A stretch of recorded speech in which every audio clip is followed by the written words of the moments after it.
तो एनवायरनमेंट में क्या होता है, अच्छा आप लोगों को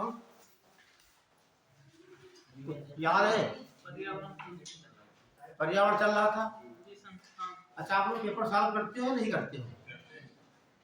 जो है पढ़ाते हैं तो किससे मिलते हैं कि कितने परसेंट मिलते हैं? यदि कोई क्वेश्चन ना मिलता हो तो बताया तो सर ये आपने पढ़ाया है, ये क्वेश्चन नहीं मिल रहा है ना। यदि जितना हम पढ़ाते यहाँ पे है वो टॉपिक से आप पेपर सॉल्व करिए। यदि एक भी सवाल ना एक भी सवाल लगता है कि ये नहीं पढ़ाया गया तो सीधे नंबर होगा, व्हाट्सएप कर सकते हो, पूछ सकते हो सर आपने पढ़ाया है, ये सवाल आपका पढ़ाया हुआ उसमें नहीं आया, कोई नई चीज दिख रही है आपको, ठीक है। हालांकि छोड़ते कुछ नहीं, सब मिलेगा आपको, बस बात समझने की है कि बहुत सी बातें हम जब बताते रहते हैं, सारी बातें बोर्ड में नहीं लिखते हैं, वो आपको अपना आप लिखना, लिख को जो मेन पॉइंट होते हैं वो लिखा देते हैं। तो चलिए, अच्छा यहाँ बताइए पेपर कितने लोगों का परसों लगा है जो यहाँ पर बैठे हैं? 2 ही लोग, 3 लोग। तो भाई पेपर देखिए सलेक्शन को कितने क्वेश्चन करोगे ये बात अलग है, लेकिन फार्म जरूर भरिए, वायु की फीस बहुत कम रहती है, ठीक है। फार्म जरूर भरिए, एग्जाम जरूर दीजिए, तो वहाँ कंसंट्रेट होते 2 घंटे हम कैसे कितना नॉलेज वहाँ के लिए होता है, यहाँ कंसंट्रेट नहीं हो पाते, ठीक है। तैयारी करने से अच्छा यही, ये तो आप प्रैक्टिस करिए, दूसरा एग्जाम जरूर दीजिए। आप IAS तो है नहीं, यहाँ पर दे दिया अटेंड खत्म हो जाएगा आपका। इसमें जब तक आप OBC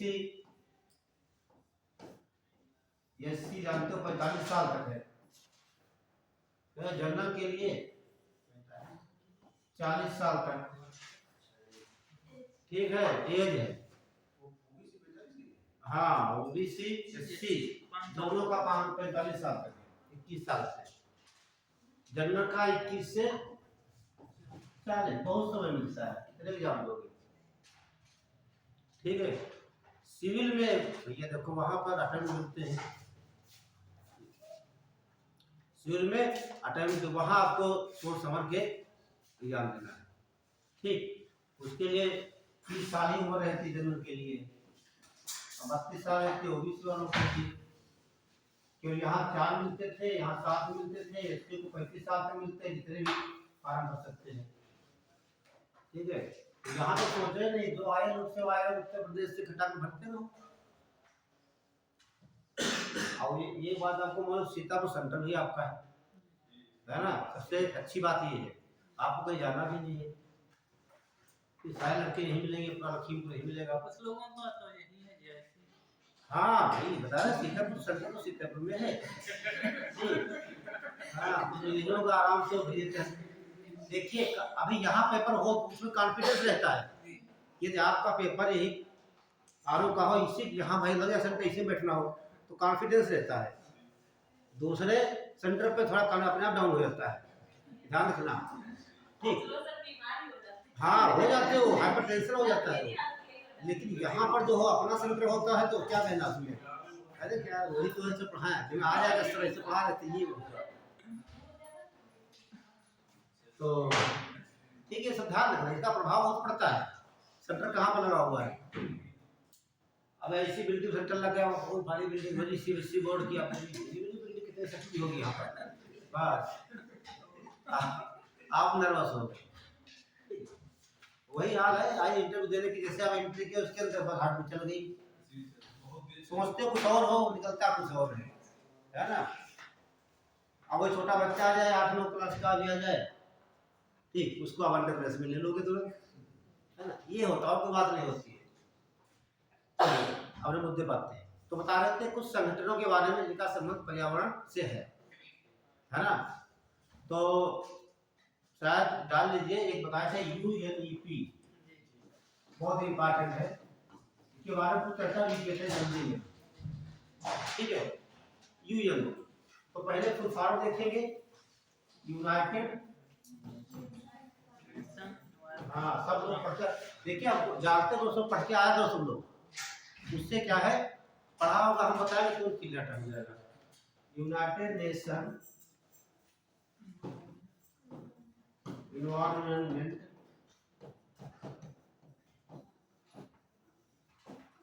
प्रोग्राम,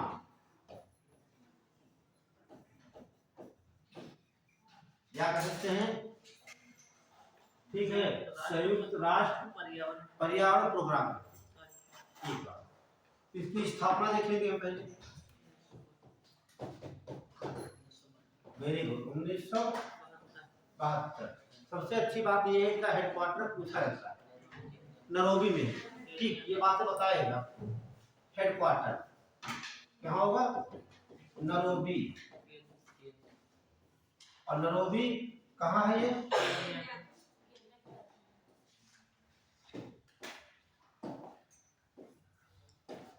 ये केन्या में। ये बात ध्यान दीजिए, जब आपको अफ्रीका बताए होंगे हम इस प्रकार से क्या, ये 0 डिग्री खींचे थे, यहाँ बताए थे एक हम लेक, यहाँ युगांडा है, कीनिया और यहाँ पर तंजानिया।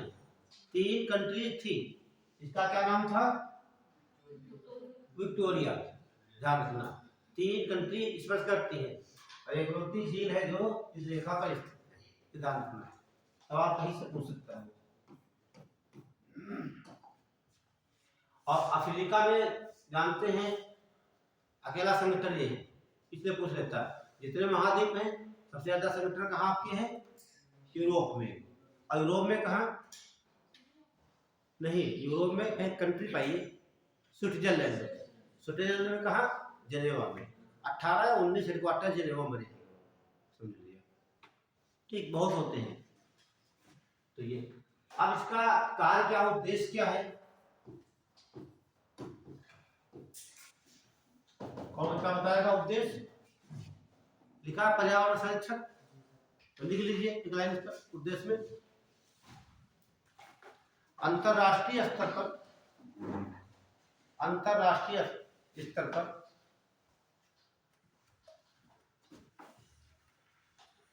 अंतरराष्ट्रीय स्तर पर पर्यावरण को संरक्षण देना और मानव गतिविधियों को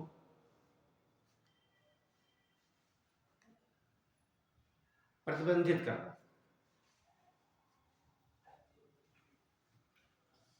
और ये के अवार्ड भी देता है, सब लोगों ने पढ़ा होगा। कौन सा अवार्ड देता है? वेरी गुड, ठीक है, ये देता है ग्लोबल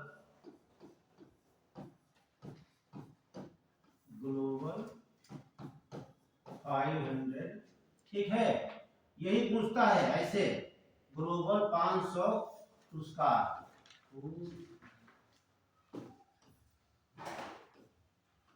अवार्ड, इसका संबंध किससे? जानना। ठीक है, तो इसका संबंध किससे हो जाएगा? नहीं, पर्यावरण से। ठीक है, जो कुछ अंतर ऐसे व्यक्ति हैं जो पर्यावरण के प्रति वो अच्छा काम किए हैं, ठीक है, पर्यावरण के प्रति वो अच्छा काम किए हैं, उनको अवार्ड दिया जाता है। देता कौन है? यूएनपी देता है। तो ध्यान रखना, ये सवाल पूछा गया कि इसमें कई बार आया, पेपर पूरा उठा के देखिए। ग्लोबल, ठीक है, 500 अवार्ड किसके द्वारा दिया जाएगा? यूएनपी के द्वारा। ठीक, किनको दिया जाएगा? जो लोग पर्यावरणविद हैं, ठीक है, जिन्होंने पर्यावरण के लिए अच्छा कार्य किया है, उन्हें अवार्ड दिया जाता है। लेकिन तो सुन लीजिए और बुरी बात, 2003 तक ये देता है। कब तक? 2003 तक। 2003 के बाद इसने इसको समाप्त कर दिया। 2003 में इसको समाप्त कर दिया, तो इसके स्थान पर नया एक अवार्ड स्टार्ट किया। इसके स्थान पर एक बार नोट कर लीजिए, ग्लोबल 500 पुरस्कार का संबंध पर्यावरण से। ग्लोबल 500 अवार्ड यानी पुरस्कार का संबंध पर्यावरण से है, और यह यूएनईपी के द्वारा आरंभ किया गया था। और यह यूएनईपी के द्वारा आरंभ किया था।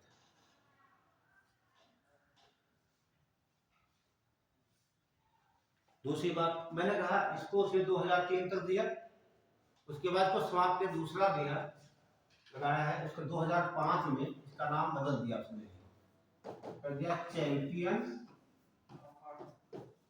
चैंपियंस क्या बोल रहे भैया? अरे वाह, चैंपियन ऑफ द अर्थ। आगे लाइन लिख लीजिए। यूएनईपी ने, देखिए यूएनईपी ने 2005 में, यूएनईपी ने 2005 में ग्लोबल 500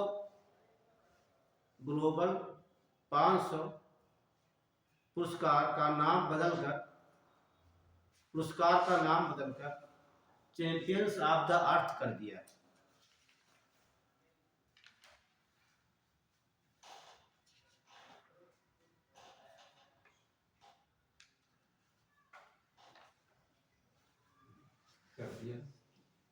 और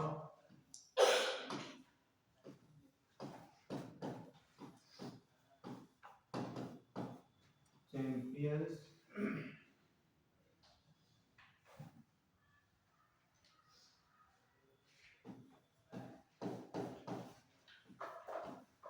ऑफ द अर्थ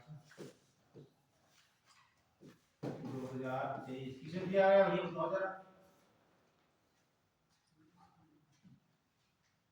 किसे दिया गया?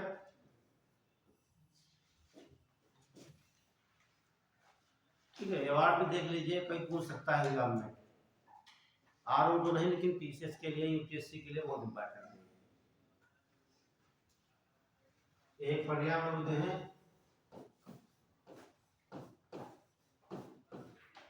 बेल मोंटे, ये फिलीपींस के,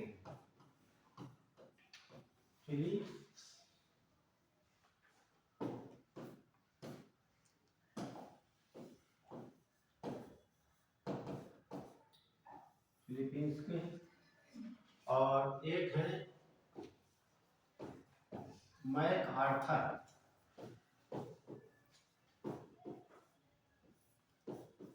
ये है यूके, मतलब क्या बोलेंगे हम, यूनाइटेड किंगडम। ध्यान रखना, उत्तराखंड में लिखना आप लोग। एक है मोलर, ये है चिली के। यूपीएससी यही से पूछता है, मैच करने को दे देगा। ये जितने ये वैज्ञानिक है पर्यावरण के, ठीक है, नाम दे देगा, पूछ लेगा इनका संबंध किससे है, किस देश से मिला है को मैच करने को, ठीक। और एक संस्था को भी दिया गया है, ठीक है, लेकिन वो खास नहीं, चलो छोड़ दे उसको। ये ध्यान रखना, 3वें अवार्ड दे रहे हैं। ये आप था यूएनईपी, ठीक है। अब देख लीजिए आईयूसीएन,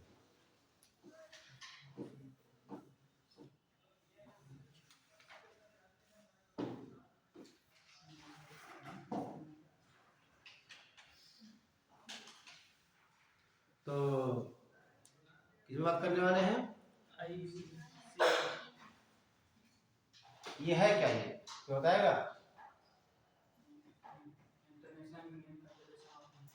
हाँ देखो ठीक से पढ़ के आया है, IUCN, ठीक। तो क्या होगा? इंटरनेशनल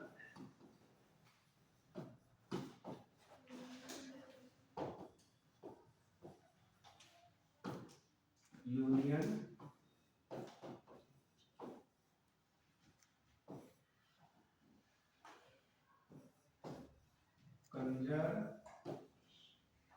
कंजर्वेशन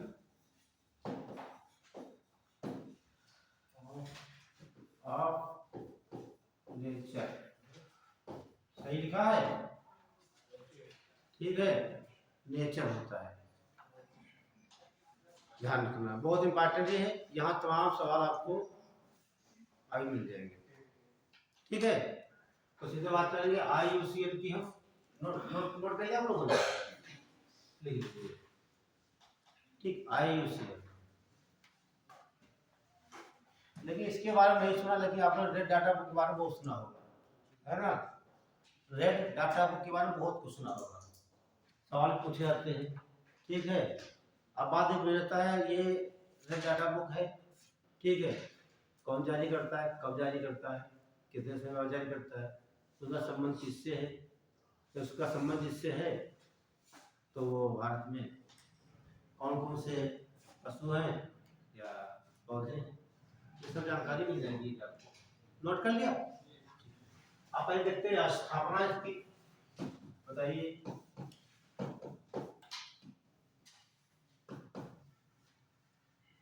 कब स्थापना इसकी हुई?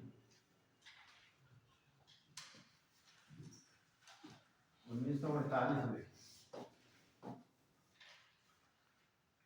1948 में। हेडक्वार्टर कौन बताएगा?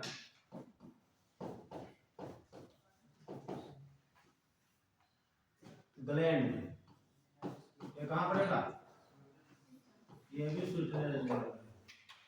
इसका हेडक्वार्टर और आपका WWF का हेडक्वार्टर दोनों सेम है, ठीक है, स्विट्जरलैंड।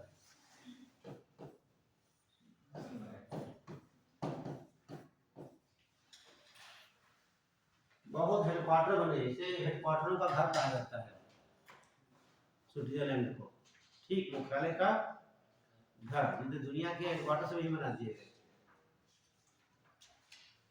चलिए मुख्यालय। अब इसका काम क्या है? कार्य सुनिए, ठीक है। ये 1963 से, कब से? 1963 से प्रति चौथे वर्ष, कब? चौथे वर्ष, ठीक है। ये सुन समझ लीजिए, ये क्या करता है?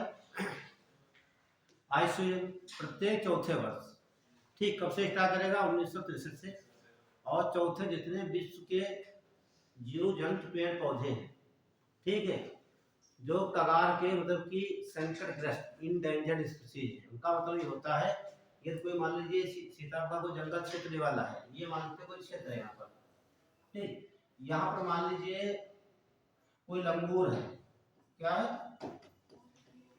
लंगूर है, रेड पांडा मान लेते हैं, कोई एनिमल है या कोई प्लांट है लगा यहाँ पर, ठीक है, यदि यहाँ 50 साल तक नहीं देखा जाता है, कितने साल तक?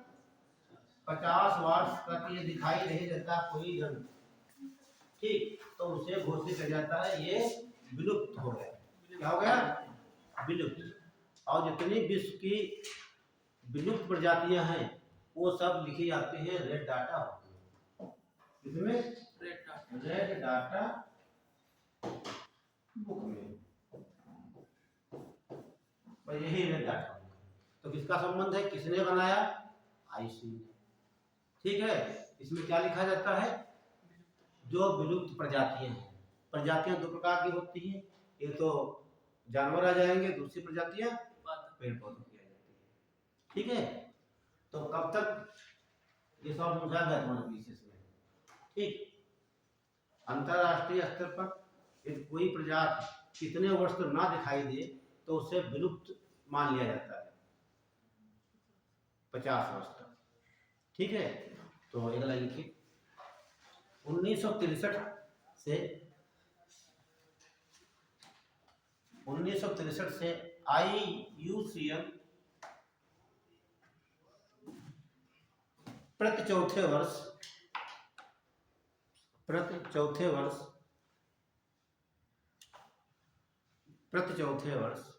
विश्व की संकटग्रस्त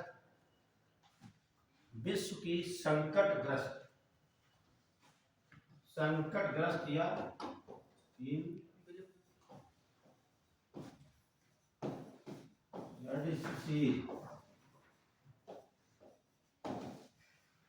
संकटग्रस्त प्रजातियां या विलुप्त प्रजातियां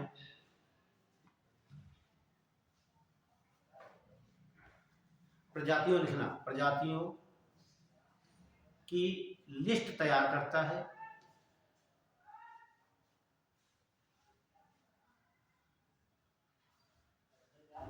जिससे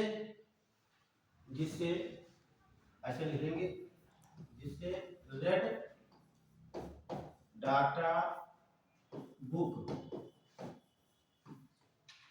या ऐसे लिखेंगे रेड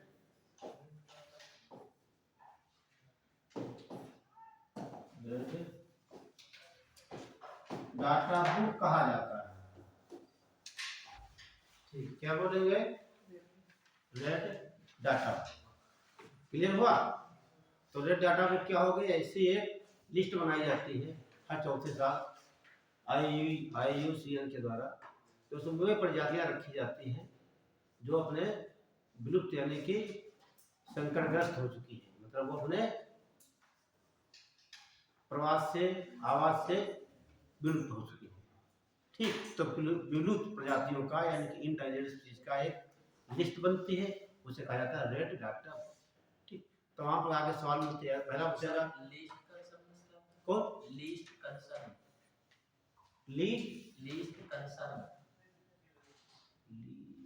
क्या है? ये सब स्पीशीज से रिलेटेड होता है, संकटग्रस्त और ये जो बस देखिए, ये सब आता है इंडेंजर्ड स्पीशीज। ठीक, इनमें वो सब प्रजातियां आती हैं जो संकटग्रस्त कहा जाए या विलुप्त होने के कगार पर। ठीक है, आपकी बात समझे नहीं? ठीक, ये ना इंग्लिश में क्या बोल रहे, केवल इंडेंजर्ड स्पीशीज। ठीक, इसमें आप चाहे विलुप्त प्रजातियां कहिए चाहे संकटग्रस्त कहिए आप, ठीक, ये तमाम नाम हो सकते हैं। ठीक, तो इन प्रजातियों को कहाँ रखा जाता है? एक लिस्ट बनती है IUCN के द्वारा चौथे साल, उससे कहा जाता है रेड डाटा। ठीक, अभी आपने देखा हाल में अपने वहां 50 साल तो फिलहाल नहीं हुए, सारे गिद्ध गायब हो गए, दिखाई देते हैं। कल्पना करिए जब आप वही 8-10 साल पहले देखते थे, जब जानवर को मर जाता था, ठीक, और गिद्ध की नजर बहुत तेज होती है, वो आकर के सारा मांस खा जाते थे वो, है ना? लेकिन अब गिद्ध कहाँ चले गए सभी? कैसे? कोई तो कारण रहा होगा भाई। जैसे सिंधु घाटी सभ्यता थी,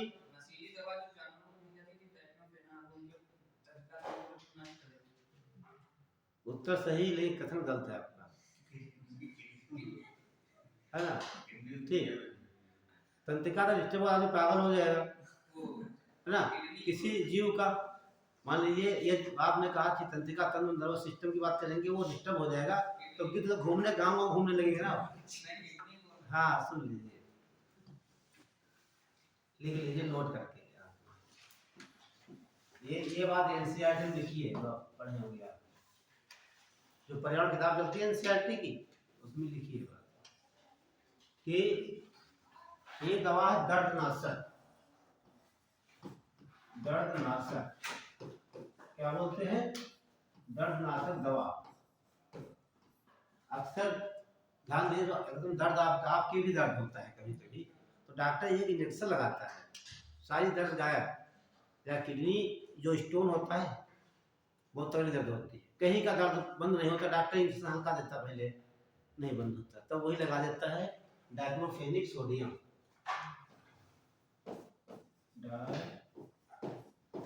डाइक्लोफेनिक,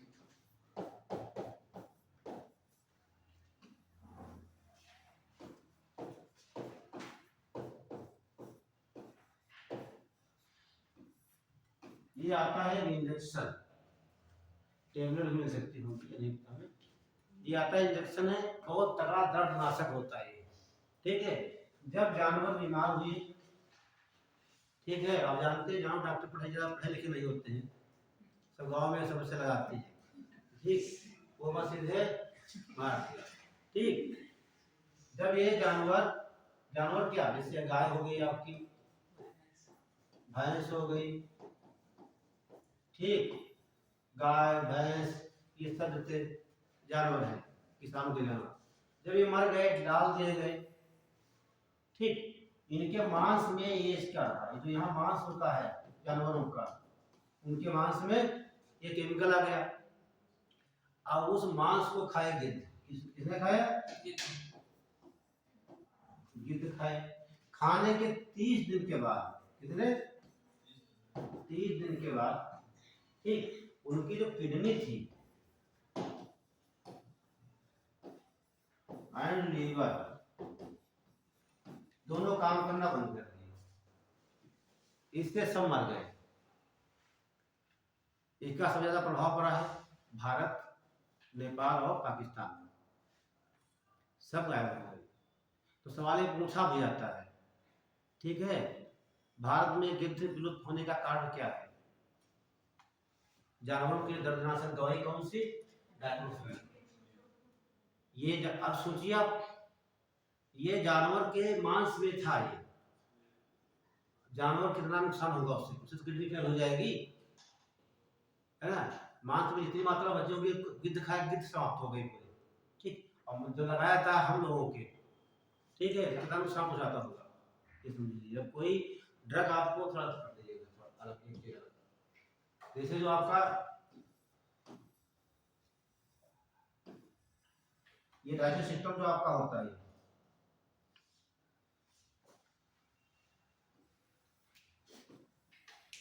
यहाँ पर लगा होता है लीवर आपका, ये छोटी आंत से ये आपका लीवर होता है, ठीक।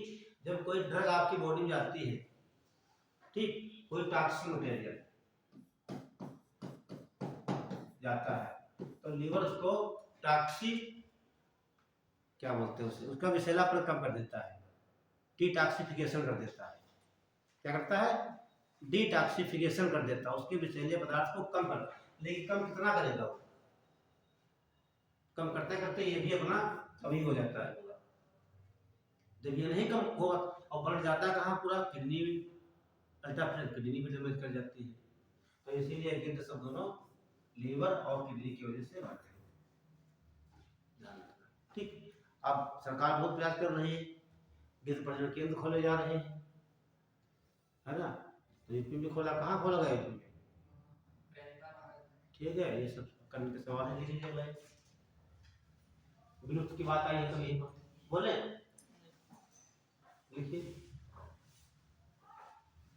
दर्दनाशक दवा, नोट में लिखना है। दर्दनाशक दवा डाइक्लोफेनिक सोडियम, दर्दनाशक दवा डाइक्लोफेनिक सोडियम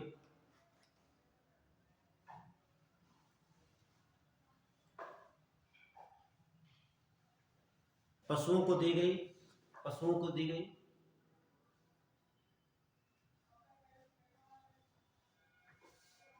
और पशुओं का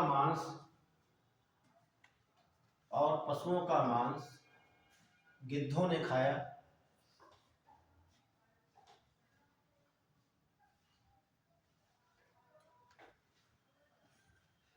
जिससे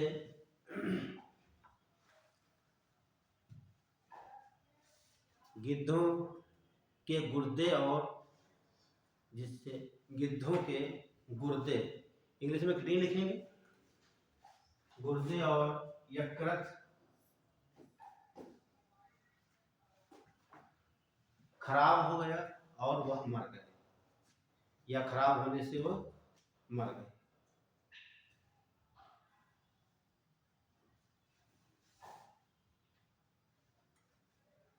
इसका प्रभाव कहाँ देखने को मिलता है? भारत, नेपाल और पाकिस्तान में।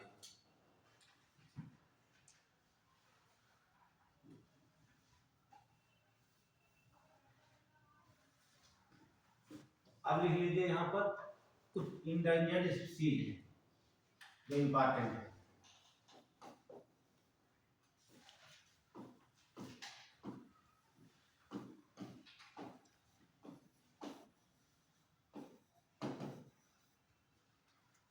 संकटग्रस्त प्रजातियां लिख लीजिए, या फिर इसे लिखेंगे विलुप्त प्रजातियां, ठीक। संकटग्रस्त या विलुप्त।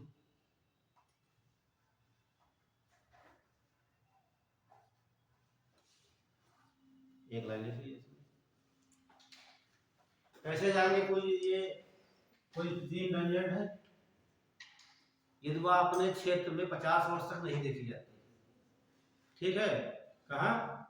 अपने क्षेत्र अपना आवास, ठीक। जैसे मान लीजिए दुधवा नेशनल पार्क है, क्या है, पार्क है, ठीक। तो ये मान लीजिए दुधवा नेशनल पार्क आपका हो गया। यहाँ पर मान लीजिए कोई टाइगर है आपका, तो घुमा करता है इसमें, ठीक। वो अचानक गायब नहीं हो जाता है, या यहाँ से निकल कर कहीं चला गया, ठीक।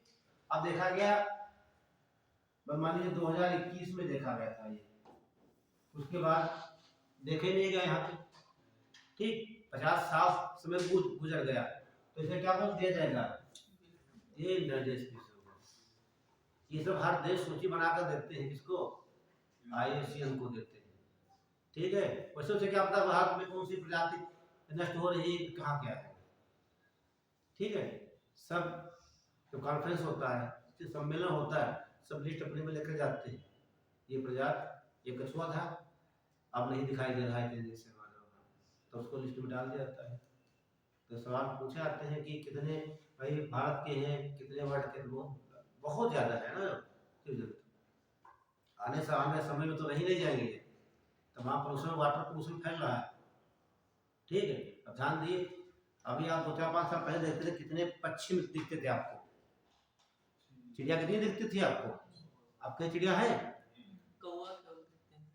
हाँ कौवा, हाँ कौवा क्यों जीवित है, कौवा रहता है गांव में, बाकी चिड़िया कहाँ रहती हैं, जंगलों में रहती हैं। जब आप पेस्टिसाइड डालते हैं, खरपतवार नाशक डालते हैं, धान में खेत में डालते हैं, डाल दिया आपने, उसको छोटे कीड़े मकोड़े खा लेते हैं, वो तुरंत खा लिया जानवरों ने, मर गए, ठीक। अब देखिए देसी मछलियां जो थी कहाँ रह जाती हैं, कि सारा भी पढ़ाएंगे, अब मुझे बताएंगे, ठीक। जितना पेस्टिसाइड होता है कहाँ जाता है सब, उसने डाला था आर्सेनिक पड़ता है, जितने खरपतवार नाशी होते हैं, आर्सेनिक बहुत खतरनाक वो पॉइजन होता है, वो उससे सब समाप्त हो रहा है धीरे धीरे। आने वाले समय में बच्चे पूछेंगे चिड़िया होती क्या है ना, हाँ है ना। जैसे मान लीजिए अभी पूछा जाए भाई चना का पेड़ आप कहाँ देखते हैं, कहाँ पे बोया जाता है ना। अभी बच्चों को ये भी तो नहीं पता होता कुछ लोगों की सोयाबीन दाल होती है कि कुछ और होता है। आप वो समझते सोयाबीन गोल गोल आती है क्या, समझने के लिए उसे समझे, कोई देखे नहीं सोयाबीन क्या होती है।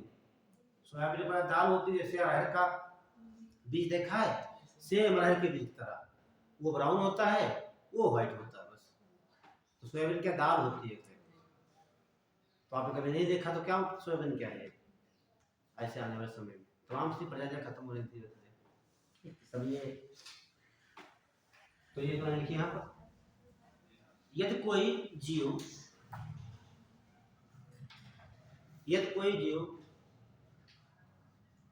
अपने क्षेत्र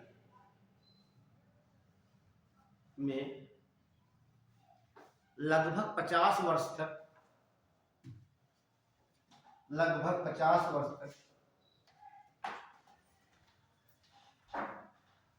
नहीं दिखाई देता है, लगभग 50 वर्ष तक नहीं दिखाई देता है, तो उसे विलुप्त प्रजाति मान लिया जाता है।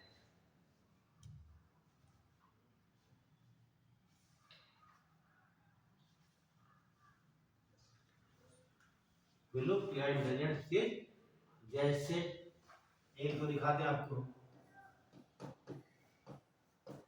जो एग्जाम में पूछे गए हैं वही बता देते हैं आपको। ये सवाल पूछा गया, IAS में भी आया है, PCS में कई बार सवाल पूछा गया है। डुगोंग सुना ना, डुगोंग बड़ा कठिन है,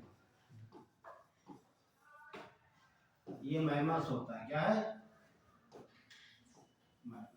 तो क्या बोलेंगे, डुगोंग।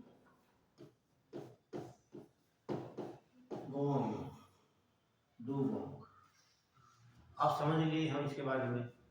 डुगोंग या की एक प्रजाति है, ये ऑस्ट्रेलिया बहुत जगह पाई जाती है, एशिया में, ऑस्ट्रेलिया के पश्चिमी क्षेत्र में, ठीक है। तो ये एक शाकाहारी में, क्या है, समुद्र में रहता है, क्या है, यह एक जानवर है, स्तनधारी है, कहाँ रहता है, समुद्र में, समुद्र में रहता है, कैसा है, शाकाहारी है। और इसकी शक्ल बिल्कुल गाय जैसी है। कैसी? गाय देखा है, तो इसलिए इसे सी काऊ कहा जाता है। सी काऊ या समुद्री गाय, ये पढ़ा होगा आप लोगों ने। समुद्री गाय आजकल इंटेलिजेंट में आ चुकी है, ठीक है। और इसी के उपलक्ष्य पर, ठीक है, 28 मई को, कब अभी लिखवा देंगे, दुगांग दिवस मनाया जाता है। दुगांग विश्व दिवस मनाया जाता है। दुगांग दिवस ये 28 मई को, ठीक, ये तो ध्यान रखना। जैसा पूछता है तो आपको तो पता नहीं कहाँ से पूछ लिया, ये सब ये मिलते नहीं आपको, उसमें जो किताबें चलती हैं ये दिवस में पढ़ते हैं, तो एक लाइन लिखे हम बोल दें। तो आप ये डुगोंग क्या हो गया आपका, लिखिए डुगोंग, एग्जाम्पल लिखना। डुगोंग एक स्तनधारी है, ये यूपीएससी में देता है, ऐसे फीचर देता है ABCD करके, ये ठीक बताना है कि सब सही कौन कौन गलत है क्या है। डुगोंग एक स्तनधारी है, लिख लिया। फिर लिखेंगे यह एक शाकाहारी है। तीसरा लिखेंगे पॉइंट, इसे सी काऊ या समुद्री गाय कहा जाता है,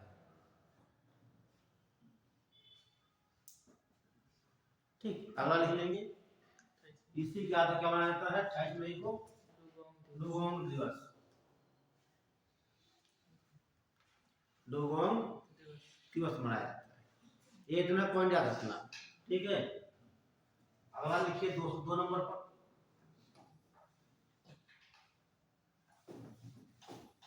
एक डोडो पक्षी है, डोडो बर्ड।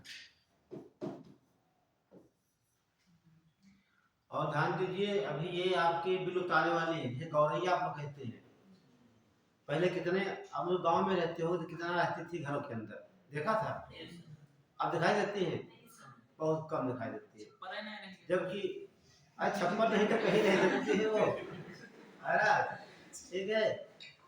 तो ये गौरैया जो है दिल्ली, ठीक, दिल्ली राज्य का राजकीय पक्षी है।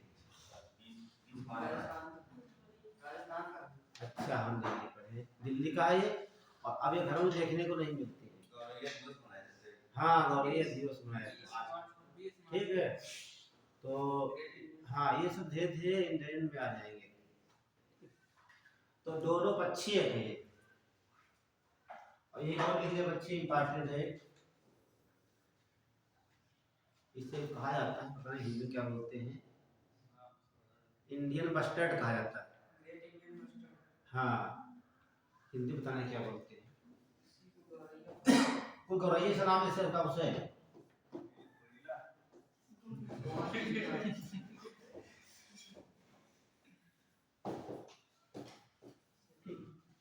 कुछ गौरई, कुछ, हाँ सोहन, सोहन गौरैया को कहा जाता है। हाँ, कुछ सोहन करके है, लिख लेना। हाँ, सोहन कुछ जो भी हो, तमाम नाम होते हैं क्षेत्रीय भाषा में, ठीक है। ग्रेट इंडियन बस्टर्ड याद रखना। ऐसे तमाम प्रकार के जीव जंतु, ठीक है। तो ये आपका क्या था,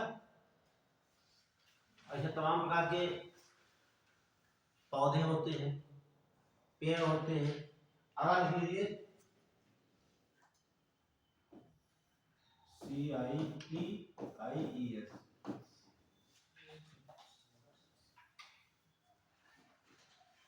सिटीज, राज के बारे में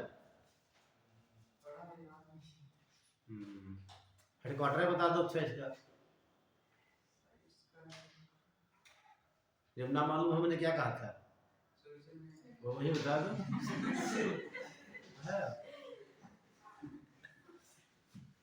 जनेवा से चले जाओ, है ना। तो देखिए इसका फुल फॉर्म देख लीजिए, ठीक। और बच्चा बताएगा, बताइए।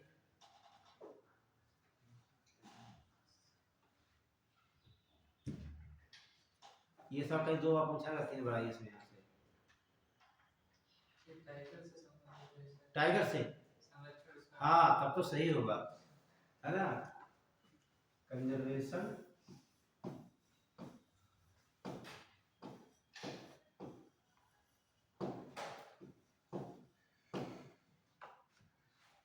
On international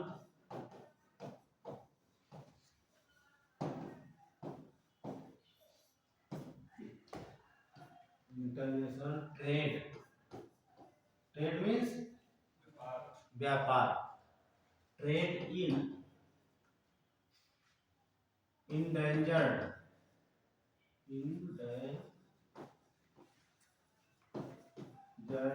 species of wildlife,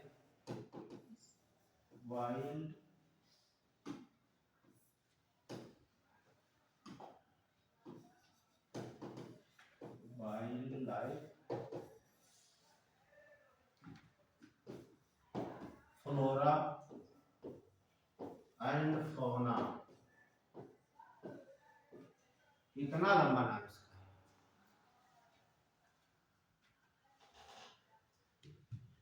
तो लिख लीजिए, समझा देते हैं।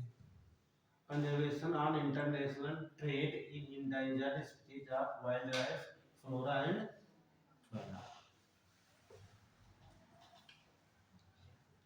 लिख लो, बताते हैं। स्थापना 1973 में इसकी।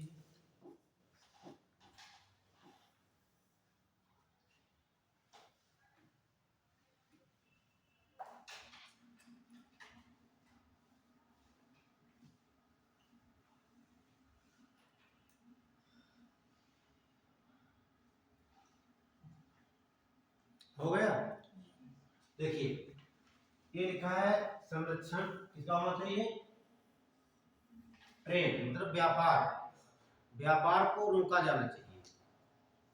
किसका व्यापार, फ्लोरा मीन्स होता है पेड़ पौधे, ठीक, फौना मीन्स जंतु।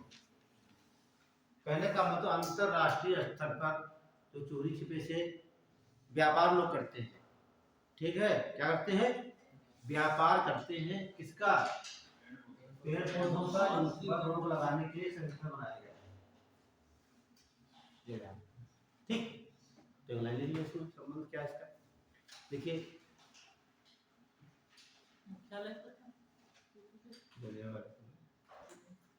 तो उद्देश्य लिखिए इसका, चीज का,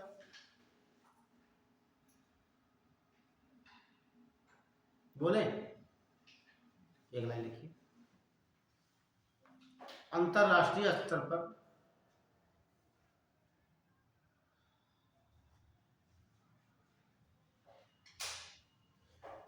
देखिए व्यापार की तो बात कर रहा है, कौन से व्यापार की, ये ध्यान रखना, ये जो बात कर रहा है ऐसा नहीं सब व्यापार की बात कर रहा है। ये जो हमारे इंडेंजर लेवल पे है, विलुप्त कगार पे, जैसे मान लीजिए अपना उत्तर प्रदेश है, दुधवा नेशनल पार्क है, यहाँ पर एक ही टाइगर बचा हो पूरे उत्तर प्रदेश में, है ना। अब उसकी कीमत बहुत हो अंतरराष्ट्रीय स्तर पर, ठीक है, तो क्या करें हम उसको विदेश सप्लाई कर दें, तो उस पर ये रोक लगाया गया, ठीक। वैसे तो हम चीता मंगाए जाते हैं, आपने देखा भी, मंगाते भी हैं, देते भी हैं, है ना। तो ध्यान रखना है, इसकी बात कर रहा है इंडेंजर्ड स्पीशीज, उन पर आप व्यापार नहीं कर सकते उनसे, अंतरराष्ट्रीय स्तर पर, हाँ अंतरराष्ट्रीय स्तर पर विलुप्त होने वाली प्रजातियों के आयात निर्यात पर प्रतिबंध लगाने का कार्य करता है, प्रतिबंध लगाने का कार्य करता है।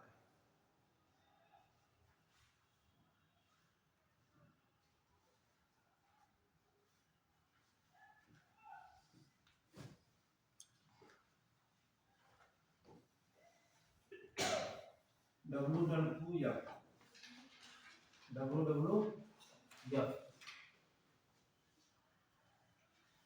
ये भी मैंने लिखा था ग्रुप पे, तो बता दो बेटा फुल फॉर्म उसका। वर्ल्ड वाइल्ड बोले रहो life fund for nature. Very good, तो सब सही बता दिया किसी ने। ठीक है, पहले ये नेचर नहीं लगा हुआ था, पहले इतना होता था world wild life of fund. ठीक, अब इसका नाम बदल दिया गया, क्या कर दिया गया है? World wild life fund for nature. इसे प्रकृति से जोड़ दिया गया है। किसे जोड़ा गया है? प्रकृति से। तो यहाँ कुछ बातें याद रखना, ये जो इसकी स्थापना बहुत इंपॉर्टेंट है, बता दो भैया। बोलो बोलो। 29 अप्रैल। आगे वेरी गुड, ये दो मजा आ गया है ना। देखिए अगर आप तभी टीचर की सपोर्ट कर पाओगे, है ना। यदि आपने एक बार ही पढ़ा है, जैसे पढ़ा होगा, हम बोले 25 अप्रैल 1960 निकला गया 61 दिनांक से आपसे, वैसे आप देखते रहोगे नहीं आता नहीं सर क्या निकलेगा, है ना। अब वो आपका रिपीट हो गया, आप भूलेगा कभी। ठीक है, अगला हेडक्वार्टर इसका देख लीजिए, बताइए। इसका हेडक्वार्टर IUCN का एक ही जगह है, ग्लैंड। ठीक, ग्लैंड हो गया। ग्लैंड कहाँ पर का? स्विट्जरलैंड। तो ध्यान रखना ये। और इसका उद्देश्य इंपॉर्टेंट बहुत है, हमेशा आप लिखाते आ रहे हैं 2वीं क्लास से उद्देश्य। तो जितना उद्देश्य आपको मिल जाए जैव विविधता संबंधित, उस व्याख्या कर लेना। बताए थे अभी CBD बताए थे CBD क्या था? कन्वेंशन फॉर बायोलॉजिकल डाइवर्सिटी बताए थे। 1992 में पृथ्वी संमेलन स्थापना की गई थी। संरक्षण इसका था जैव विविधता का। फिर एक आपको बताया था प्रोटोकॉल, जिसके आधार पर भारत में जैव विविधता अधिनियम 2002 लाया गया है। कौन था? वेरी गुड, कार्टागेना प्रोटोकॉल 2000 में आया, 2003 में वो लागू हुआ। ठीक, ये सब बातें एक पास कर लें। हालांकि पढ़ाए आपको जब विविधता तो बता देंगे, जितने सम्मेलन संगठन है पास तो दिखा देंगे लिस्ट पूरी। तो इसका उद्देश्य क्या है? जैव विविधता का संरक्षण करना। लिखिए पहले जैव विविधता का संरक्षण।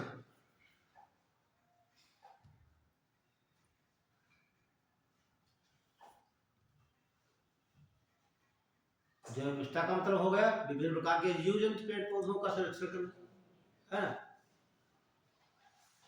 ये हो गया। अगला देखिए, एक तो हो, दूसरा क्या हो जाएगा? जब जैव विविधता की बात करेगा तो दूसरा पर्यावरण ऑटोमेटिक हो जाएगा। इसलिए पर्यावरण का संरक्षण, पर्यावरण संरक्षण। दो उद्देश्य मुख्य इसके हैं, एक तो जैव विविधता का, दूसरा पर्यावरण का। ठीक है, दोनों ध्यान रखना। पर्यावरण का संरक्षण करेंगे हम, जो मानव की गतिविधियां उन पर रोक नहीं लगा सकते हैं, कमी कर सकते हैं, है ना। जैसे आप रोज आग जलाते हैं, इतना तापते हैं जितना ताप लोगे तो क्या है, कम प्रदूषण होगा। तो ये कहते बिल्कुल ना तापो आप।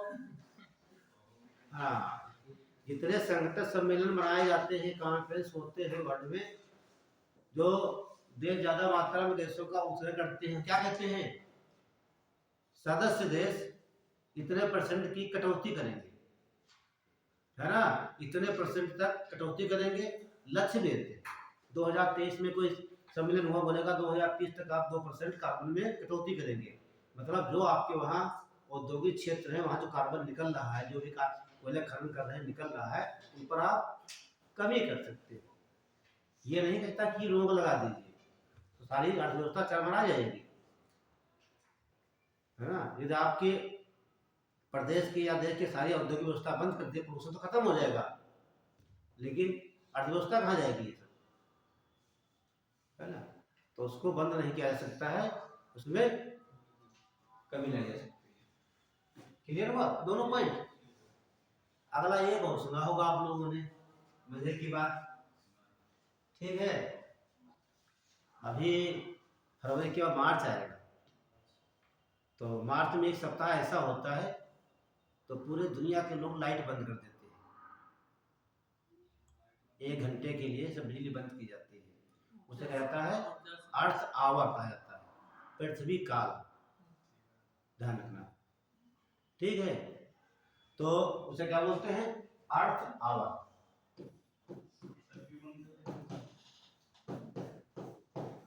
आपको पढ़ा क्यों नहीं? क्या नहीं पढ़ा रहे हैं? पर्यावरण, जो भी यहाँ आएगा उसका संबंध सीधे पर्यावरण से होगा। चाहे सम्मेलन हो, संगठन हो, कोई भी शब्द यहाँ पर जो आएगा उसका संबंध किससे होगा? बस सब पर्यावरण से। पर्यावरण से होगा तो उसका संबंध या तो भूगोल से होगा या साइंस से होगा। क्लियर? अर्थ आवर, ठीक है। तो जब 25 मार्च आएगा, 25 मार्च को, ठीक, सुन लो, 25 मार्च को, ठीक, हिंदी का बोलोगे पृथ्वी काल, ये काल कहा जाता है, या अर्थ आवर डे कह सकते हैं आप। तो इसमें ये देखिए, जो WWF है, WWF है, इसी के सहयोग से चालू किया गया कि दुनिया के जितने देश सब हैं 1 घंटा टाइम दिया, ये ध्यान रखना, ठीक है। इसमें मान लीजिए जो भी दिन रहा हो, आगे आएगा अभी, मान लीजिए बुधवार है, वेडनेसडे है, तो आ जाएगा वेडनेसडे को रात में 8:30 बजे से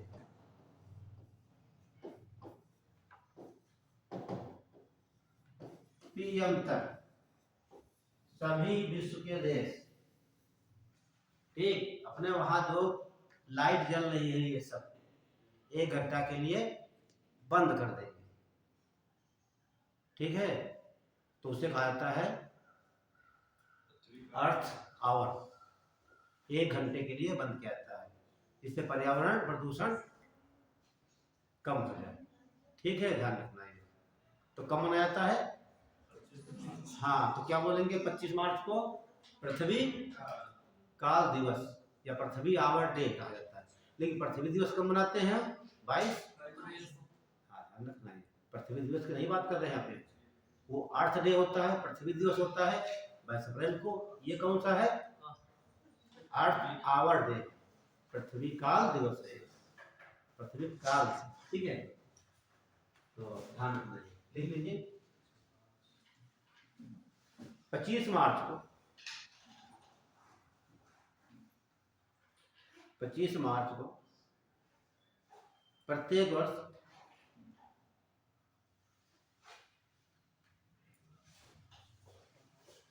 ये कह सकते हो, या ये लास्ट वीक मानते हैं लोग, क्या मानते हैं, ठीक, लेकिन मार्च ही रखते हैं, ठीक है। वो मार्च के स्टार्ट कर सकते हैं, लेकिन महीना कौन सा होगा? मार्च। 23 में मनाया गया 25 मार्च को, ठीक, तो इसलिए हमारा 25 मार्च को मनाया जाता है, ये डे मनाया जाता है, ठीक है। तो लिखिए क्या लिखा, 25 मार्च को अर्थ आवर या पृथ्वी काल मनाया जाता है,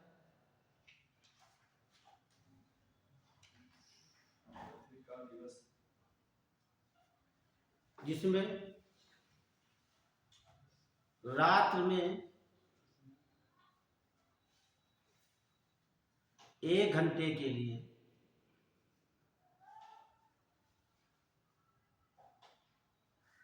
लाइट बंद कर दी जाती है, 1 घंटे के लिए लाइट बंद कर दी जाती है,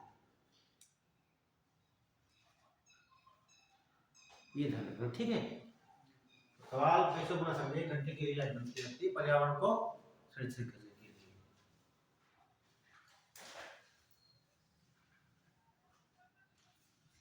एक बार और लाइट बंद गई थी तब एडिशन शायद उनकी डेथ हुई थी, कुछ बनाया था कुछ एडिशन वाला, लेकिन ये पर्यावरण संबंधित है।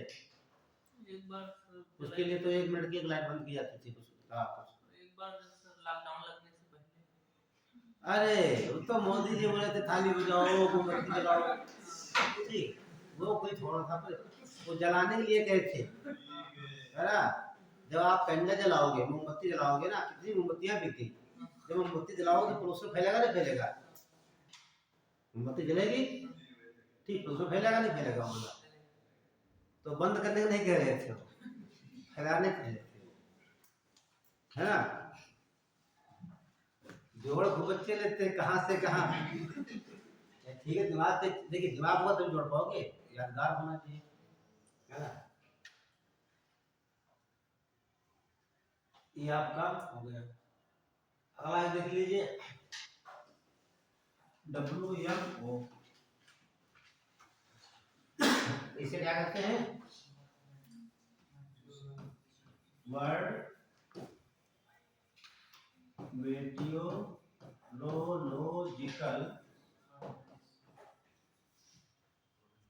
ऑर्गेनाइजेशन,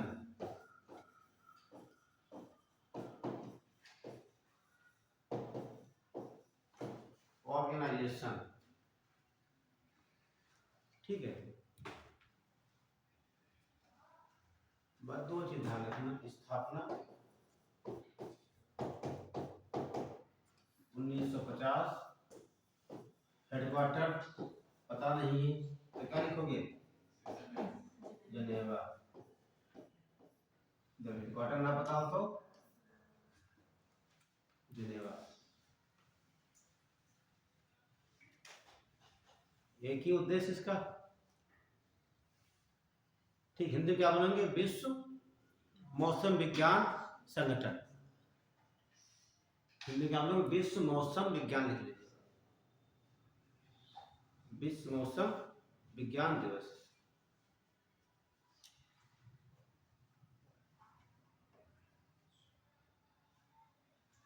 हो गया, तो इसका उद्देश्य बताइए क्या हो सकता है, आप लोग नहीं मालूम तो क्या लिखेंगे आप लोग, एक मिनट बताओ, हाँ बोलिए, बोल दीजिए, ये क्या सूचना देगा, मौसम से जानकारी देगा, और मौसम पर बदलता कैसे, जलवायु परिवर्तन से, जलवायु परिवर्तन कैसे होता है, प्रदूषण से, है ना, तो समझ सीधा प्रदूषण से है इसका, ठीक है। तो इतनी बातें हैं, कैसे लिख सकते हो घुमा के लिए, तो अंतरराष्ट्रीय स्तर पर मौसम, आप लिख पर्यावरण, और क्या होता है, जलवायु परिवर्तन संबंधी, हाँ, सूचनाएं प्रदान करता है।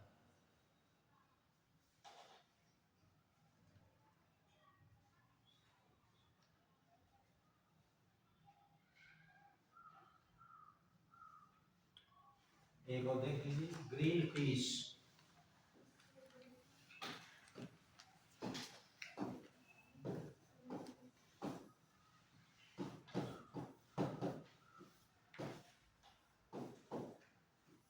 हिंदी में क्या होगा,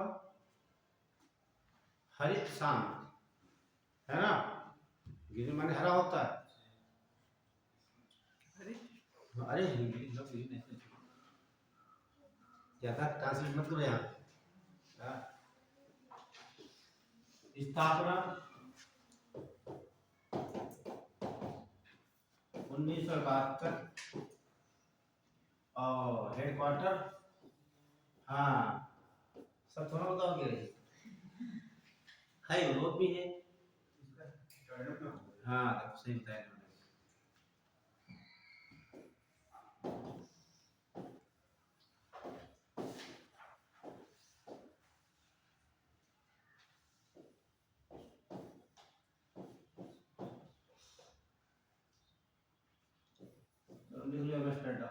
इसकी स्थापना लिखे ना, पूछा जाता है कि स्थापना कहाँ हुई, कनाडा में वैंकूवर में हुई, लिखना इसकी स्थापना कहाँ, वैंकूवर में,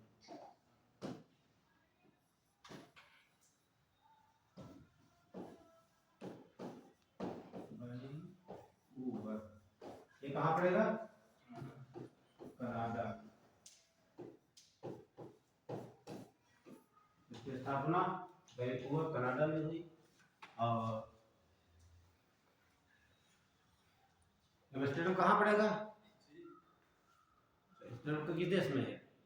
इन्हें के लाइन बताएंगे, ये लोग नहीं बोलेंगे आपको। इन्होंने बता दिया हेडक्वार्टर, आप लोग बताइए। सही है कि हॉलैंड में पड़ता है? हाँ सही है। नीदरलैंड जैसे भारत को कहते हैं, इंडिया को, भारत को, ये कहाँ पड़ेगा? नीदरलैंड को या हॉलैंड को? हॉलैंड या नीदरलैंड।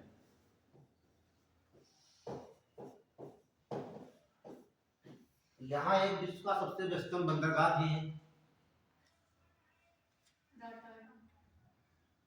रोटरडम।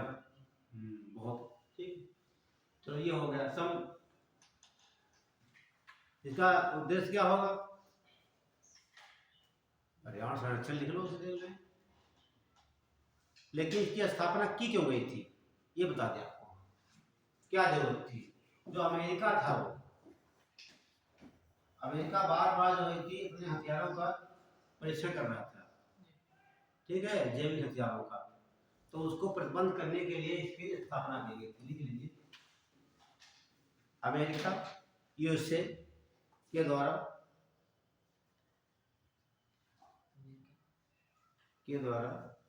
जैविक हथियारों पर प्रतिबंध लगाने के लिए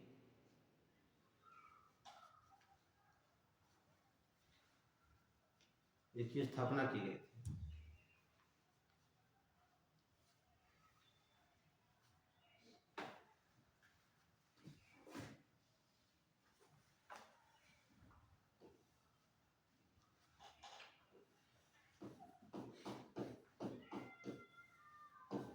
ये सवाल कई बार पूछा गया इस चीज में,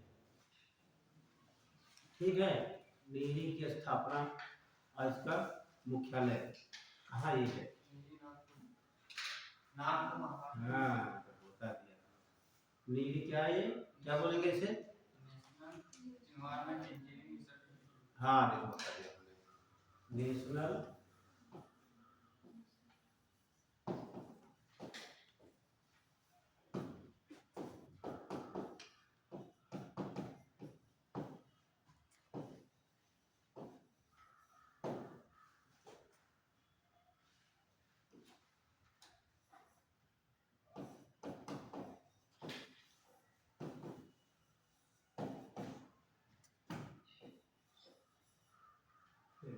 रिसर्च इंस्टीट्यूट,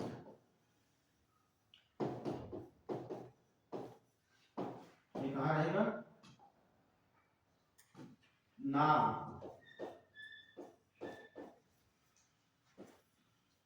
ये पड़ता है महाराष्ट्र में। हिंदी में लिखिए इसे, राष्ट्रीय पर्यावरण इंजीनियरिंग, हाँ हाँ अभी क्या बोलते हैं जिनको? अभियांत्रिकी। लिख लीजिए, राष्ट्रीय पर्यावरण, है ना, अभियांत्रिकी अनुसंधान संस्थान, ऐसे लिख लीजिए, ठीक है। नाम है राष्ट्रीय पर्यावरण अभियांत्रिकी अनुसंधान संस्थान। कहाँ ये है? कई बार एग्जाम में आया है, एक दो बार नहीं। और ये बना कब? 1958 में। नासा कब बना था? 1958 में। डीआरडीओ की स्थापना कब हुई?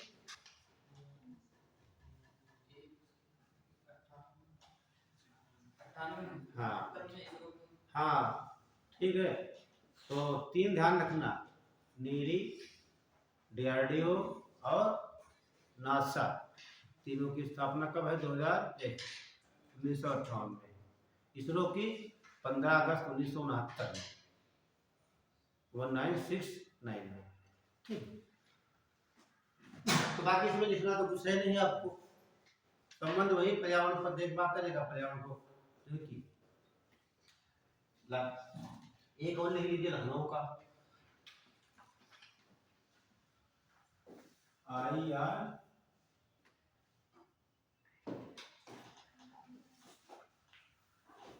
देखो ITRC। तो ये कहाँ है? लखनऊ में कई संस्थान है। हाँ, सी में तो बॉटनिकल के लिए है। हाँ, वो यही तो विश्व वाला है, ठीक है। और एक है DRD, क्या बोलते हैं, CDR, ठीक है। तो हम दोनों ये दो आस पास दोनों है, बीच में रोड है, इधर CDRI है, इधर आपका ITRC। इसका नाम पहले हुआ करता था इंडियन, ठीक है, क्या होता था? इंडियन टॉक्सिकोलॉजिकल और रिसर्च सेंटर। अब यहाँ कर दिया इंडस्ट्रियल कर दिया गया है, इंडस्ट्रियल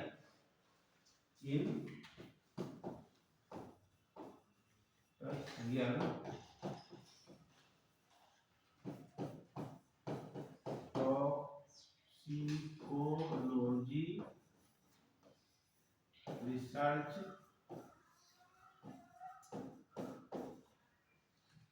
सेंटर। और जो आपका CSIR है,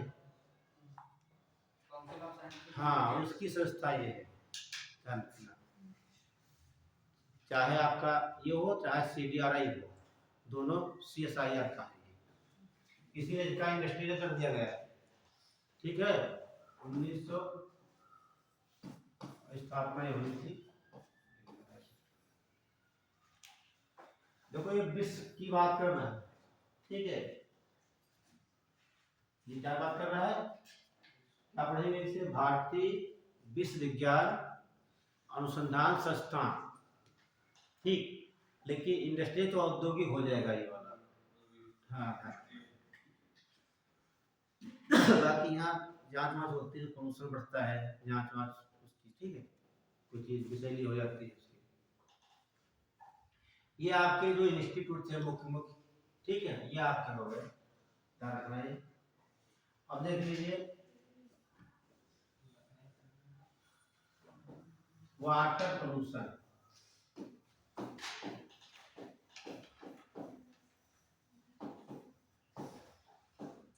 वाटर पोल्यूशन, जल प्रदूषण।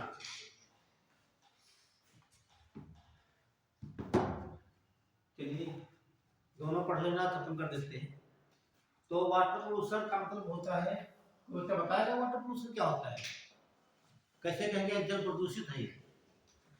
आप लोग बताइए इधर से, आप लोग नहीं बोलेंगे, ये नाम बता दीजिए, कैसे जानेंगे जल प्रदूषित है? आप लोग बताइए। नहीं, वो तो बात नहीं, वो तो आप मापने की विधि बता दीजिए। नहीं, वही मजा नहीं है, जो बात सुनना चाहते हो भाई। कैसे कहते हैं पानी गंदा है या पानी प्रदूषित? गंदा अलग चीज होता है, प्रदूषित अलग होता है। कैसे कहेंगे पानी प्रदूषित है?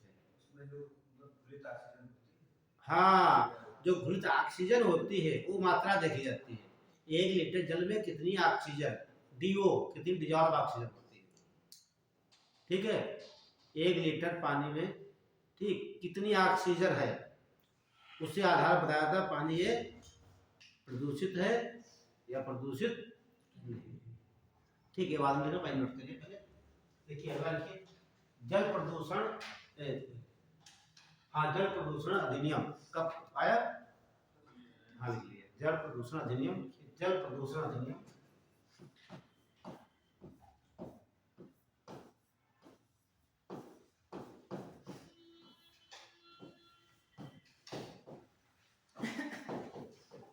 बहुत से अधिनियम आपको लिखवा दिए, याद है? काम लिखा है, सब याद रखना। सबसे पहला कौन सा लिखवाए थे? पर्यावरण प्रदूषण अधिनियम 1986 वाला, 4 अध्याय, 26 धाराएं, 3 आर्टिकल वहां लिखवाए थे हम। अनुच्छेद 21, 48 ए और 51 ए लिखवाए थे। उसके अलावा बताए थे जैसे छाता विधान या अम्ब्रेला, ठीक, अम्ब्रेला कानून या छाता विधान भी कहा जाता है। ये बातें सब लिखी है आपके और भारत का पहला ये अधिनियम था, ठीक है। अब अगला लिखेंगे, लिख लीजिए, जल दिवस कब मनाते हैं? विश्व जल दिवस 22 मार्च। हाँ लिख लीजिए 22 मार्च, सही है।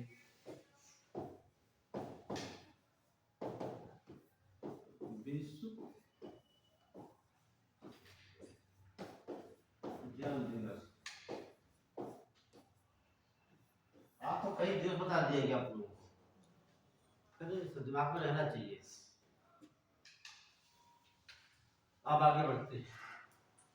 जैसे 1 लीटर जल है, यदि उसमें 8 मिलीग्राम प्रति लीटर ऑक्सीजन कम है, यदि 1 लीटर है जल हमारे पास, उसमें 8 मिलीग्राम mg, ठीक है, 1 लीटर में 8 मिलीग्राम, क्या 8 मिलीग्राम, ठीक। डिजॉल्व जो ऑक्सीजन है घुली, डिजॉल्व ऑक्सीजन घुली है, उसकी मात्रा कम है, तो वह जल क्या होगा? प्रदूषित। एक लाइन लिख लीजिए, यदि 1 लीटर जल में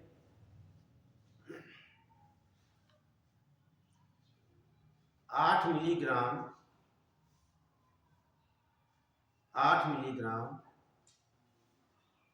घुलित ऑक्सीजन की मात्रा कम है,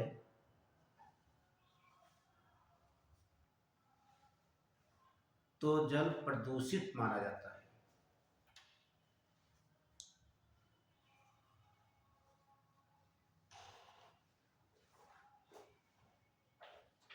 ठीक है, और ये 4 से कम है तो 4 मिलीग्राम से कम है तो वो अति प्रदूषित होता है। क्या होता है? अति प्रदूषित, वो नहाने योग्य भी नहीं होता है, ठीक है, वो नहाने योग्य नहीं होता। अब लिख लीजिए, जल प्रदूषण मापने की विधियां, कैसे मापेंगे जल में प्रदूषण? जल प्रदूषण मापने की विधियां, ये सवाल पूछा गया 2023 पीसीएस में।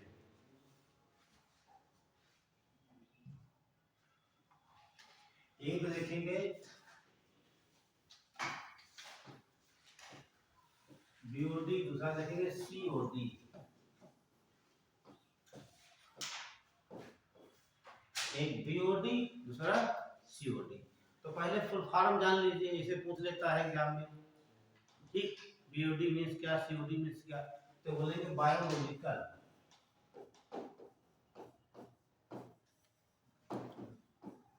ऑक्सीजन डिमांड,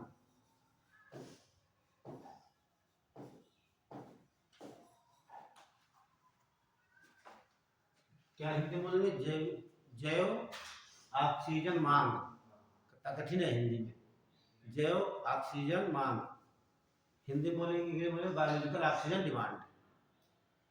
और यहां करना है सी से केमिकल हो जाएगा, केमिकल ऑक्सीजन,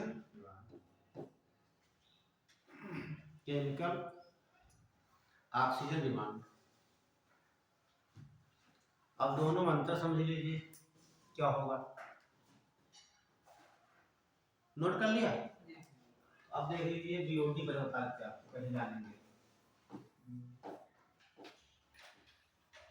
अच्छा, किसी जल में बीओडी की मात्रा ज्यादा होगी तो पानी कैसा होगा? वो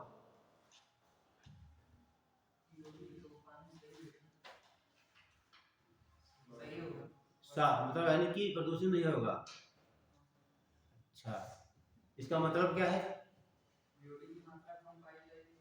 ऑक्सीजन की डिमांड है यहाँ पर, डिमांड कब होगी?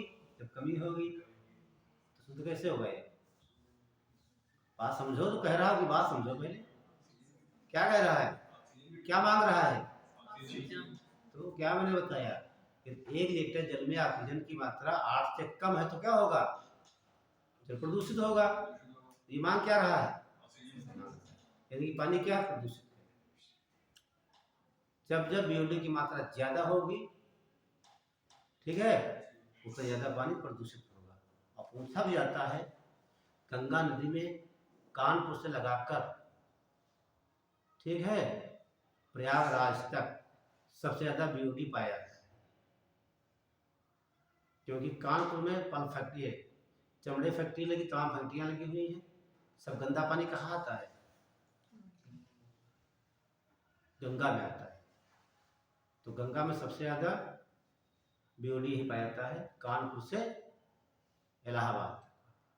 इलाहाबाद से कम क्यों हो जाता है? बोलो बोलो बताओ। Very good.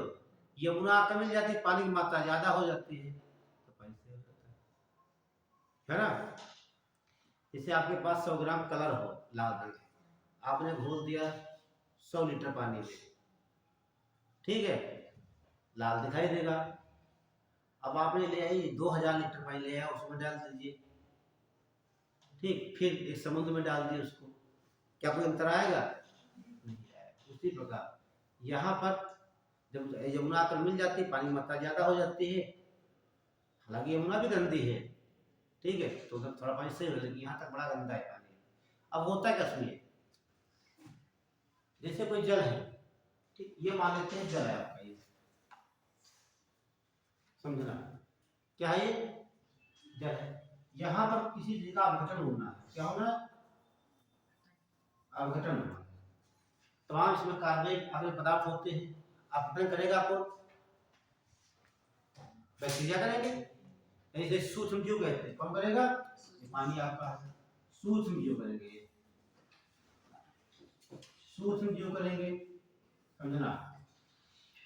तो सूक्ष्म जीव करेंगे, जैसे यहाँ पर कोई जीव, मतलब आप यहाँ पर खाना उठा के रख दीजिए, आप रख दिया, सड़ जाता है, गल जाता है, अपने आप को गायब हो जाता है, क्या हुआ उसमें?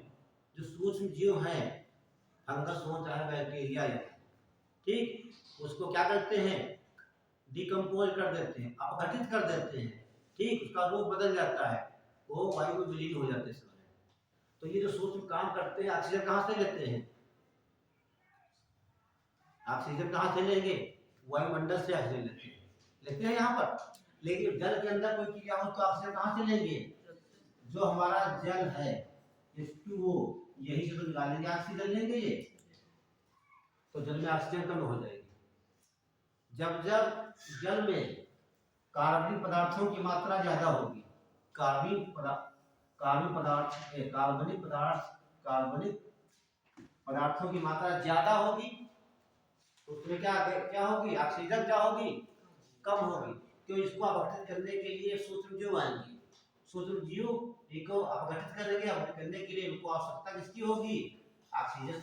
ऑक्सीजन यहाँ से नहीं लेने जाएंगे, कहाँ से ले लेंगे? वो जल की ऑक्सीजन ले लेंगे, तो ये ऑक्सीजन कम हो जाती है, ठीक, जब ये कम हो जाएगी, ठीक है, तो उसी कहा जाता है जल वो प्रदूषित हो गया। ध्यान रखना, जब जितना ज्यादा मात्रा आपकी कार्बनिक पदार्थों की होगी, कार्बनिक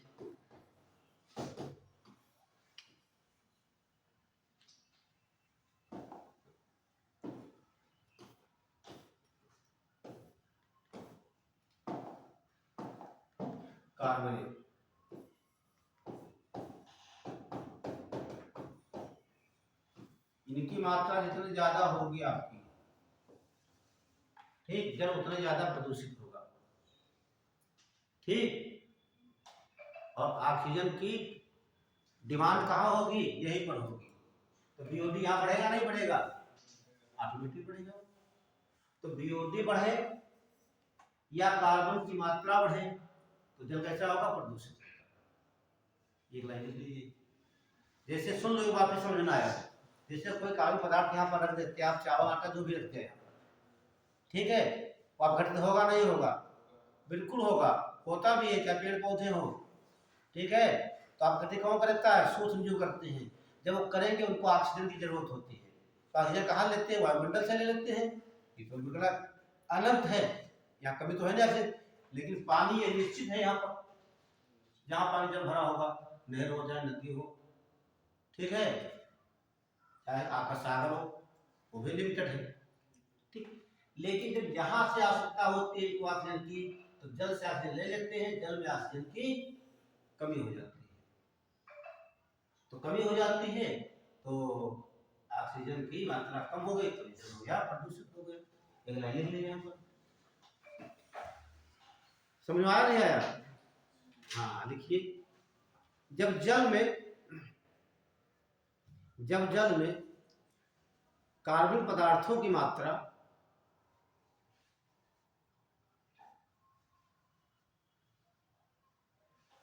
अधिक होगी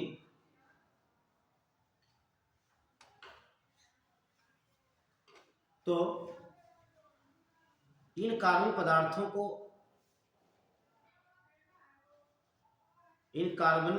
को अपघटित करने के लिए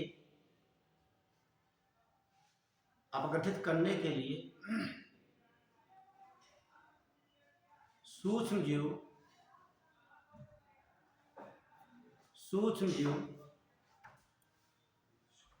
जल से ऑक्सीजन ले लेते हैं, जिससे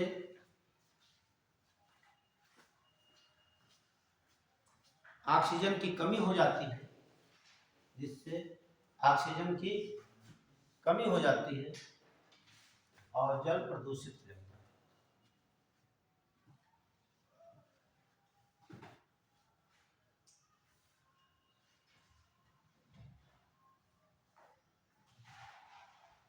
अच्छा, कार्बन पदार्थ ना हो, ठीक, जब कार्बन पदार्थ बिल्कुल नहीं हो गए यहाँ पर तो इनको अपघटन की जरूरतें नहीं है, तो इनकी जो जरूरतें हमको नहीं यहाँ पर है, तो जितनी ऑक्सीजन उतनी बनी रहेगी ऑक्सीजन। अगला पॉइंट लीजिए, बीओडी अधिक होने पर भी जल प्रदूषित होगा।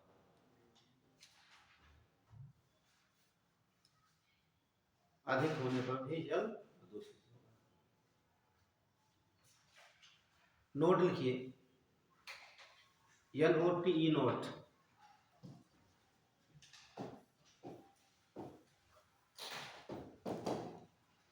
गंगा नदी में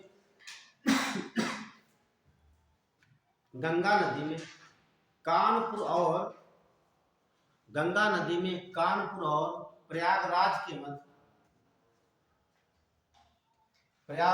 मध्य बीओडी की मात्रा सर्वाधिक पाई जाती है।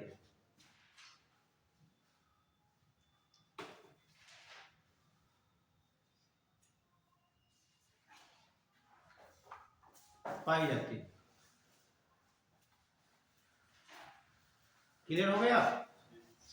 जब कार्बनिक आएंगे उनको अपघटित करने के लिए सूक्ष्म जीव आएंगे, तो सूक्ष्म जीव ऑक्सीजन कहां से लेंगे? ऐसे आपका सीओडी समझ लीजिए। सीओडी क्या है? जैसे समझ लीजिए, ये आपका जल हो गया, ठीक, इसमें कोई कार्बनिक पदार्थ आ गए यहाँ, तो उनको नष्ट करने के हम क्या डालेंगे? केमिकल डालेंगे। क्या डालेंगे? केमिकल डालेंगे। जो उसका कार्बन पदार्थ बनेगा उसको अपघटन के लिए बैक्टीरिया आएंगे, फिर वही काम होगा। लेकिन इसमें क्या केमिकल डाला जाता है? केमिकल डालेंगे तो पानी को शुद्धिकरण के लिए, ठीक है, लेकिन जो कार्बन पदार्थ होंगे उनका अपघटन करने के लिए सूक्ष्म जीव आएंगे, फिर वही कंडीशन हो जाती है। ठीक है, तो एक शब्द यहाँ ज्यादा लिखने होता आपको नहीं है, एक लिख लीजिए, यूट्रोफिकेशन लिख लीजिए, बहुत इंपॉर्टेंट है। सुपोषण, ये क्या होता है? सु बहुत इंपॉर्टेंट है, सुपोषण। इंग्लिश में बोलेंगे यूट्रोफिकेशन।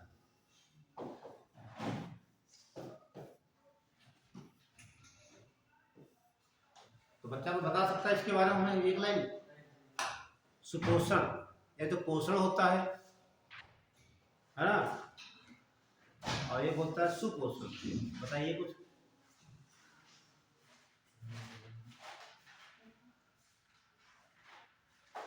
सुपोषण अच्छा होता है कि पोषण अच्छा होता है? पोषण अच्छा होता है। सुपोषण उससे अच्छा। वाह, है ना? यही तो देखिए, ये जब आप पढ़े होंगे कभी ऐसे वाला करते हैं बॉटनी में, बहुत पढ़ाया जाता है ना?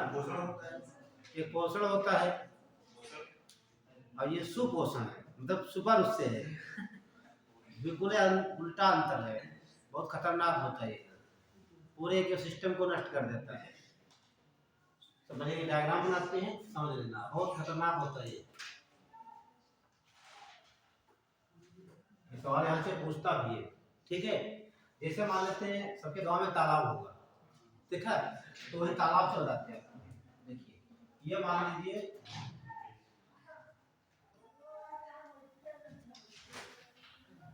ठीक है, बड़ा तो नहीं बनाया, ये आपका तालाब हो गया, ठीक? और तालाब में क्या देखने को मिलता है? बस ये आपका जल है।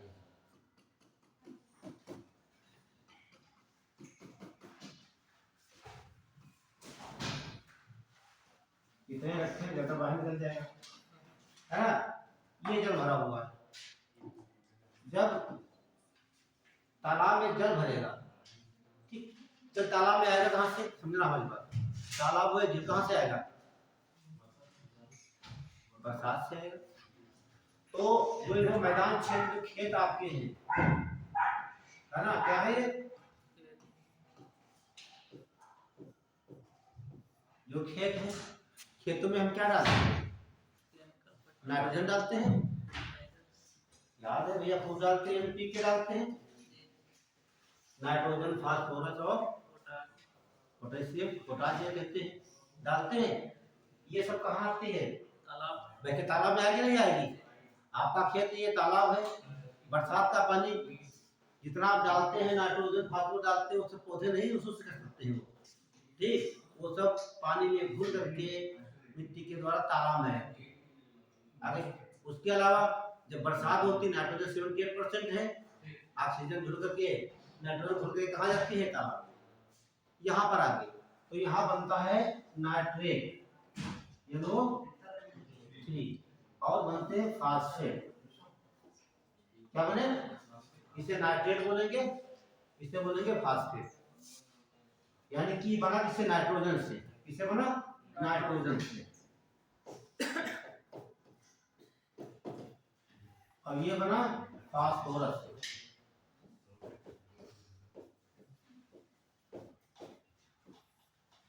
जब हमारे तालाब में नाइट्रोजन हो गई, फास्फोरस हो गई, और पौधे के जो है कि पौधों के किताब है पोषण होता है, ज्यादा मात्रा में ये आपके तालाब में होगा, ठीक है? तो यहाँ जो पौधे होंगे क्या करेंगे? एकदम ग्रो करेंगे, एकदम उगाएंगे। तो आप देखे होंगे कभी कभी, ठीक है, एक तालाब में हल्की काई आपको बहुत आ जाती है, हरी छोटी छोटी पत्तियों वाली, देखा होगा ना? तो वहां देखने को मिलेगा आपको ये सुपोषण क्रिया। तो ज्यादा मात्रा में पोषक तत्व हो गए, नाइट्रोजन होगा, फास्फोरस होगा, ये सब आ जाते हैं। तो जो यहाँ पर इसमें शैवाल होते हैं, इसे एलगी कहते हैं, तो वो इस पर पूरा यहाँ पर उगाते हैं, पूरे तालाब पर।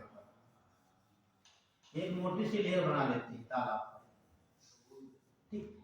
जब ये पौधों के ऐसे से बन जाएगी, लेयर बन जाएगी, अब यहाँ प्रकाश नहीं आता है, ठीक? अब पहले से लेयर बन गई, ठीक? जो लेयर बन जाती है उसे कहा जाता है एल्गल ब्लूम। Algal Bloom. तो एल्गल ब्लूम क्या हो गया? तालाब या झील की जल की सतह पर एक प्रकार की शैवाल की मोटी परत बन जाती है, जैसे गांव में काई देखा होगा आप लोगों ने, मोटी बन जाती है काई, ठीक? हरे हरा ताल पूरा दिखाई देता होगा, ठीक है? क्योंकि जब प्रकाश इसके अंदर आ नहीं पाएगा, समझना, ऊपर से बंद हो गई, लेकिन उसके अंदर जो कार्बनिक पदार्थ यहाँ पर है, क्या है? जो कार्बनिक पदार्थ यहाँ पर भैया ये है, ये उनका विघटन होगा, करेगा कौन? सूक्ष्म जीव करेंगे, ये करेंगे आपके सूक्ष्म जीव करेंगे, यहाँ पर सूक्ष्म जीव करेंगे विघटन, समझना हमारी बात। सूक्ष्म जीव क्या करेंगे? इसका करेंगे विघटन, कैसे करेंगे? ऑक्सीजन कहाँ से लेंगे? ऑक्सीजन वो यहाँ से लेंगे। जब ऑक्सीजन सारी ऑक्सीजन ले लेंगे ये सूक्ष्म जीव, तो यहाँ ऑक्सीजन की मात्रा क्या होगी? कम होगी। जो यहाँ पर जीव जंतु होंगे क्या होंगे? वो धीरे धीरे मरने लगते हैं। जब जीव जंतु मर जाएंगे तो आपका पारिस्थितिकी तंत्र क्या हो जाएगा? पूरा नष्ट हो जाएगा। ठीक है, इसी कहा जाता है यूट्रिफिकेशन। पूरा एक इकोसिस्टम को नष्ट कर देते हैं। अब यहाँ पर जो क्रिया हो रही है ऑक्सीजन बाहर से, लेकिन यहाँ ऑक्सीजन बाहर से नहीं ले रहे हैं। यहाँ पर सूक्ष्म जीव जल के रहे हैं, जल की ऑक्सीजन कम हो जाएगी। यहाँ जो मछलियाँ जो होंगी, मछलियाँ भाई क्या करती हैं? दिल से सांस लेती हैं, पानी भर लेते हैं, उसमें ऑक्सीजन ले लेते हैं पानी से।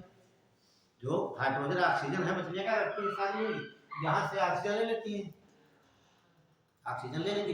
लेकिन जब इसमें ऑक्सीजन बचेगी नहीं, ठीक, तो ले लेंगे सूक्ष्म जीव ले लेंगे, तो ऑटोमेटिक मछलियाँ क्या करेंगे? मर जाएंगे, सारे जीव जंतु यहाँ से मर जाएंगे, पूरा इकोसिस्टम नष्ट हो जाएगा।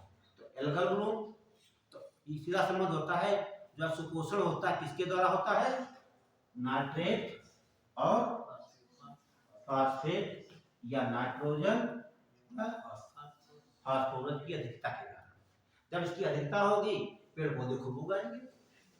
ठीक, ये कारण होता है। तो सुपोषण एक सकारात्मक क्रिया है कि नकारात्मक है?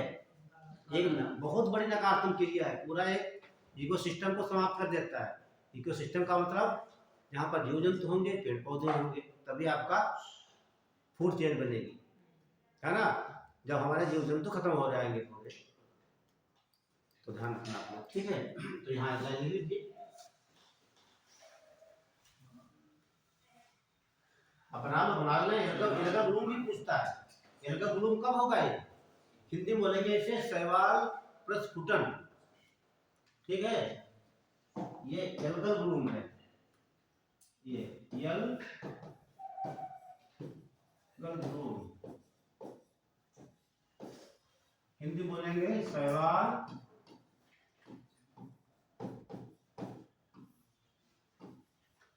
प्रस्फुटन। हिंदी में ज्यादा कठिन है, ध्यान रखना, ठीक है।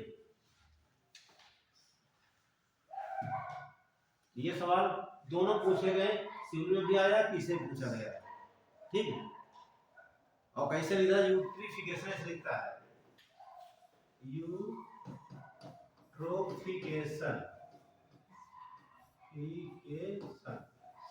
ऐसे सुपोषण नहीं देता वहां पर, ये ऐसे लिख देता है।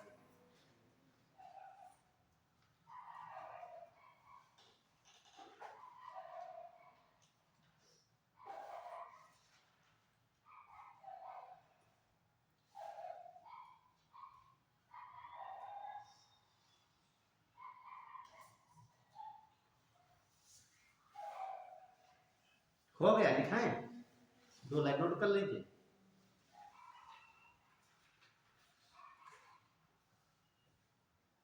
बोले,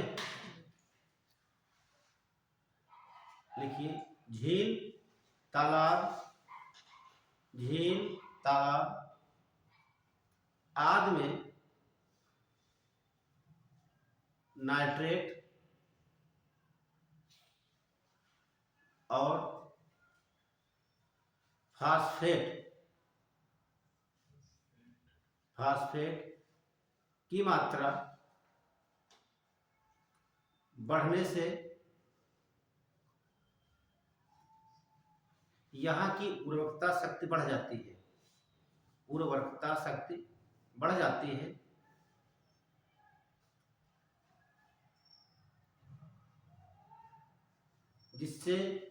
जिससे यहाँ के पौधे शैवाल जैसे जल की सतह पर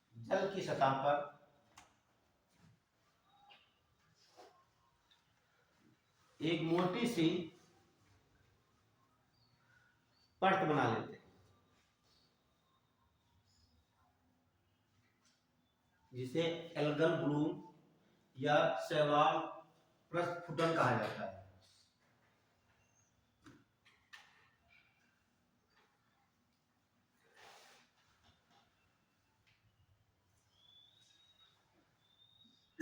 शैवाल बुलबुल या वेस्टर्न कहा जाता है। ठीक है, एक लाइन लिख लीजिए, पूरा सब तो यही लिखाएंगे हम यहाँ पर, तो ये पार्ट लिख लीजिए, लिख लीजिए। इसके अंदर सूक्ष्म जीवों के द्वारा अपघटन की क्रिया होती है,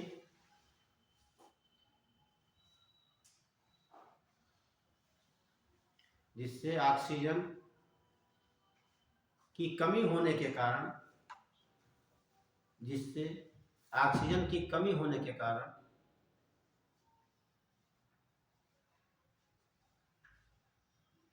सभी जीव जंतु मरने लगते हैं।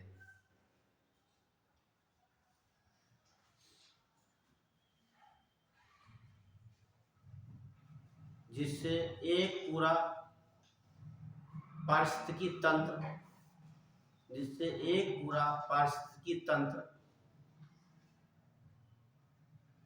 नष्ट होने लगता है।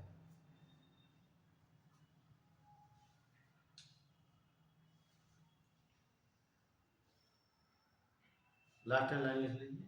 सुपोषण एक नकारात्मक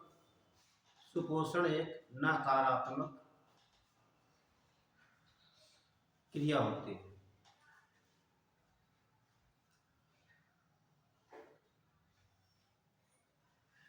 बस यहीं पर रोकते हैं। ठीक है, तो सवाल सीधे से पूछेगा, इसका संबंध की बात करेगा न्यूटन और पी, या ध्यान रखना ये सब बातें कहाँ से हैं, स्थल भाग से आएंगे। ठीक, जल के द्वारा, बरसात के द्वारा यहाँ पर आएंगे। ठीक है, ध्यान रखना। अगली क्लास में